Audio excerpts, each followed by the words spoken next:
ওকে, ওখানে জেলখানার দরকার নেই, এইদিকে যাই। লাইট এইদিকে এইদিকে নেন, আর একটু যান তাহলে মানে ইয়েটা হ্যাঁ ফেসটা সুন্দর হবে। হ্যাঁ ওকে।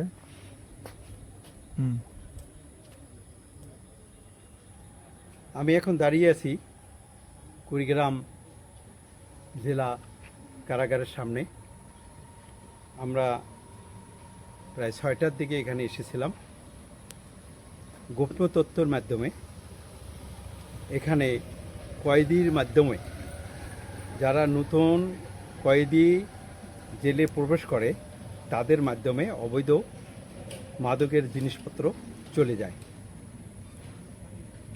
এই প্রেক্ষিতে আমরা এখানে আসি বা আমরা জেলখানার সামনে যাই, কিন্তু আমরা দেখলাম যে সেখানে হ্যাঁ সঠিক যে মানে যে কয়েদির মাধ্যমে তারা ব্যাগে করিয়ে জিনিসপত্র বা অবৈধ জিনিসপত্র প্রবেশ করতেছে। আমরা বাধা দিলে সেগুলি জিনিস তারা নিয়ে যেতে পারেনি। আমরা জেলার সঙ্গে যোগাযোগ করতে চাইলে তিনি আমাদের সঙ্গে 2 ঘন্টা পর দেখা করেন। তারপরে সেই জিনিসগুলি আমরা দেখতে চাইলে যে আপনার ব্যাগের মধ্যে কি আছে, তারা আমাদের দেখাইতে অস্বীকৃত, তারা এই সমস্ত জিনিস দেখাইতে অস্বীকৃতি, তারা এই সমস্ত জিনিস দেখাইতে অস্বীকৃতি জানায়।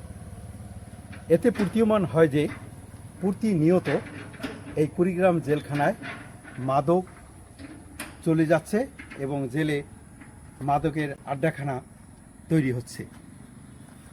আমি এ ব্যাপারে নিশ্চিত, আমাদের যেহেতু তারা এগুলো জিনিস দেখায়নি, সেহেতু আমরা মনে করব যে এই কথাটি সত্য যে জেলের মধ্যে অবৈধভাবে মাদক যাচ্ছে। যদি জেলখানায় না যেয়ে থাকে তাহলে সেখানে মাদক কিভাবে খাওয়া হয়।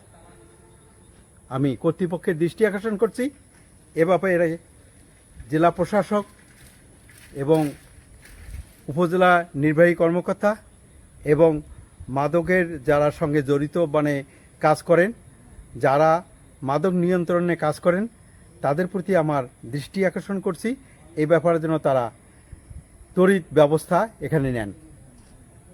নূর মোহাম্মদ চৌধুরী, কেআরজি টেলিভিশন, কুড়িগ্রাম।